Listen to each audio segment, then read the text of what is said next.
La protagonista de esta historia es mi tía abuela, Trinidad. Yo tenía 8 años cuando vivía en Guadalupe, sobre la avenida que hoy es Pablo Olivas. Frente a la casa de mis padres vivían unos tíos de mi madre, hermanos de mi abuelito. Ambos eran solteros y estaban jubilados. Una tarde en la que mi mamá me llevaba a la escuela, vi tras el portón de la casa de los tíos a una persona que yo nunca había visto. Era una mujer mayor, muy despeinada y evidentemente afectada de sus facultades mentales. Ella se nos acercó y le pidió dinero a mi mamá. A mí me asustó, pero mi mamá me tranquilizó y le dijo a esta mujer que de regreso le daría algo. Cuando mi mamá me fue a buscar a la escuela, yo le pregunté quién era la mujer y me dijo que era Trine, su tía, y yo como buena niña imprudente le pregunté de dónde había salido y solo me contestó que después me diría porque no lo entendería. La tía Trine falleció pocos meses después y ahí fue cuando supe la historia. Trinidad era la mayor de las hermanas de mi abuelito y todo empezó la noche en que se anunció su compromiso matrimonial allá por 1938, en donde se hizo una pequeña reunión para festejar. Se corría el rumor de que Trine le quitó el novio a su mejor amiga, rumor que solo quedó en eso, ya que ese supuesto noviazgo nunca fue algo formal. Después de la cena, Trine se sintió muy mal y salió a tomar aire. Su prometido salió tras ella, pero Trine empezó a correr hacia la carretera y se perdió en el monte. La buscaron toda la noche sin éxito, hasta que al día siguiente a mediodía un conocido de la familia la encontró vagando desnuda y aparentemente desquiciada. Su familia llevó a Trine a Ciudad de México, ya que en el norte en aquellos años no había especialistas en salud mental.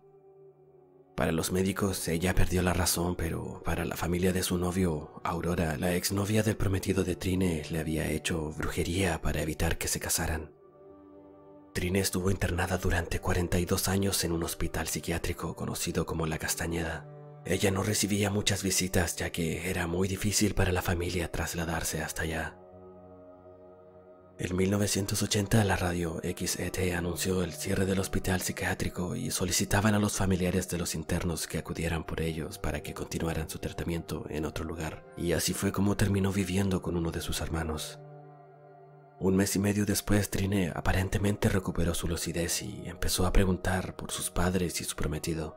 Sus hermanos no sabían cómo manejar la situación, pero afortunadamente hay un médico en la familia y le confió su revisión y diagnóstico a uno de sus colegas. Este le dijo que ella estaba lúcida pero muy desubicada en el tiempo y espacio. Sus hermanos evitaban que se mirara al espejo, pero un día ella logró hacerlo y al verse perdió el conocimiento. El impacto fue demasiado para ella. La razón por la cual Trine recuperó su lucidez fue porque la persona que mandó a hacer este daño había fallecido. Esta mujer nunca se casó y el prometido de Trine tampoco.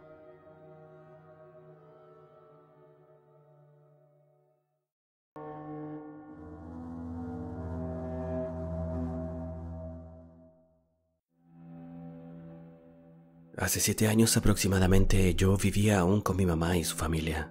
Esto sucedió un sábado por la noche después de la 1 de la madrugada. Mi mamá y yo acostumbrábamos quedarnos conversando los sábados por la noche en nuestra pieza, ya que dormíamos en la misma habitación. En esos tiempos una de mis tías que también vivía ahí en la casa llegaba de madrugada, ya que trabajaba en un restaurante y aprovechábamos para esperarla. Esa noche, mientras hablábamos sobre trabajo, escuela y demás, escuchamos llegar a mi tía. Se escuchó que dejó sus llaves, puso candado a la puerta y todo, pero no subía. Todas las piezas están en el segundo piso de la casa. Seguimos en lo nuestro cuando de un momento a otro comenzó a subir las escaleras. Si nos veía despierta siempre nos saludaba, pero esa noche la vimos pasar. La saludamos, pero ni siquiera nos miró. Se metió a su cuarto, encendió la luz y cerró la puerta. Pensamos que estaría de malas o que tuvo un mal día, pero fue cuestión de 5 minutos que comenzamos a escuchar que alguien estaba lavando ropa. Pero el cuarto de lavados está en el primer piso. Mi mamá y yo nos quedamos mirando muy sorprendidas. La sorpresa fue que era mi tía quien estaba lavando su ropa de trabajo. Mi mamá la llamó por su nombre y nos dijo: "No se preocupen, es que está muy sucio y llegué directo a lavarlo, ahora subo". Inmediatamente mi mamá y yo caminamos temerosas a su pieza en la que dormían también los 2 hijos de mi tía y, en efecto, La luz estaba encendida, pero mi tía nunca entró.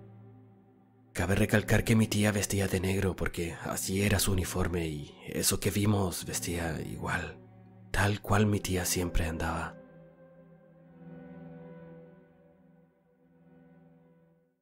Cuando éramos pequeños, 8 años, me gustaba mucho quedarme en la casa de mi tía. Ella tenía un PC con juegos y me dejaba jugar por mucho tiempo. Es cierto que me gustaba mucho quedarme ahí, pero no quita el hecho de que por las noches siempre tenía miedo, ya que mi tía tenía varios juguetes acomodados por los rincones de su casa. Sentía que me observaban e incluso una vez escuché que susurraban entre ellos. Algunos dirán que era mi imaginación de niño, pero no. En una ocasión, mientras escuchaba murmullos, sentí en la mesa al lado de la cama unos sonidos de pequeños pasos. Para ser más específico, era como cuando alguien golpea la mesa con el dedo. Ese era el sonido que escuchaba cada maldita noche. Y mientras sentía estos pasos, escuchó que algo se cayó. Gracias a la vida, ese día mi tía se quedó dormida conmigo. La desperté y le dije que quería ir al baño y que no quería ir solo porque tenía miedo. Ella se levantó y encendió la luz. Y ahí estaba un juguete de Dreadon del programa Bakugan en el suelo, pero ella no se dio cuenta de que el juguete estaba tirado. Esta no fue la única vez que me ha pasado algo por el estilo. Una noche cualquiera venía de comprar y en eso vi un bulto negro al frente mío. Y en mi mente de niño lo pateé pensando que era una bolsa plástica o algún trapo viejo, pero cuando le di el golpe no se sintió como una bolsa, sino más como un trapo. Cuando encendí la linterna de mi teléfono vi que era una muñeca de trapo con varias agujas incrustadas en ella. No le di mucha importancia porque pensé que alguien la había tirado a la basura, pero desde allí empezó mi problema. Regresé a mi casa y comenzaron a pasar cosas extrañas. Me hablaban desde el living cuando estaba solo en la casa, o si estaba en el living me hablaban desde mi pieza. Una noche, mientras estaba dormido, desperté porque sentí que alguien se acostó a mi lado y empezó a acariciar mi cabello. Pensé que era mi mamá, ya que ese día tuvimos un problema y pensé que había entrado a mi pieza a disculparse, pero al momento de darme vuelta para hablar con ella, no había nadie. Esa misma noche, más tarde, me desperté, no sé bien a qué hora, pero vi una figura parada al frente de mi cama. Pero como tenía los ojos medio cerrados, pensé que era una chaqueta o algo. Cuando desperté en la mañana, no había ninguna chaqueta en ese lugar. También sentía que alguien me vigilaba cuando iba solo a algún lugar. O si caminaba en la noche, sentía y escuchaba pasos detrás mío. Hasta que una noche algo me rasguñó el brazo. Con mucho miedo fui con una señora que hace limpias y ella me dijo que, al parecer, esa muñeca que había pateado estaba siendo utilizada para brujería y por la tontera que hice, él o ella empezó a estar detrás de mí. La señora me hizo una limpia y también me dio algo para echar en mi cuarto, era como un remedio o algo por el estilo, y me dijo que también debía pedir disculpas por ofender a ese espíritu. Desde ese día no ha pasado nada más y ahora estoy más tranquilo.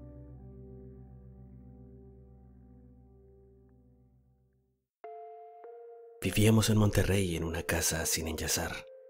El acabado de nuestra casa era con cemento muy rústico porque el yeso no me gusta, así que la casa era muy fría en invierno. Ese invierno en particular había estado muy frío y con mi esposo nos encerrábamos en nuestra pieza con un calefactor y nuestra hija dormía en su cuarto con otro. Entre ambas habitaciones había un pasillo y entre nuestra habitación y el baño había otra habitación más y otro pasillo. En ese pasillo había un par de muebles y muchas cosas que estábamos por acomodar. Algunas personas dicen que a los duendes no les gustan los lugares desordenados y hacen travesuras cuando está así.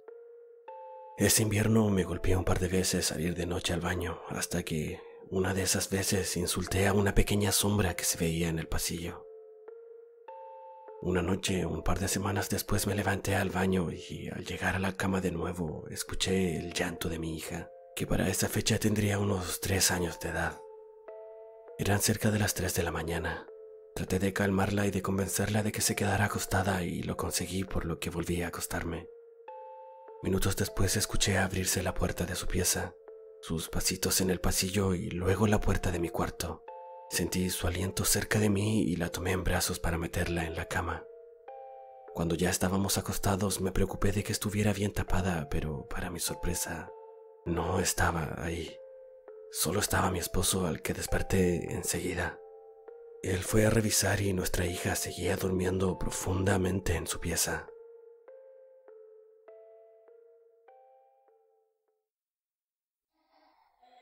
Si llegaste hasta el final del video, te invito a darle me gusta, suscribirte a mi canal y compartirlo con quien creas que pueda gustarle este tipo de contenido. Saludos desde el cementerio.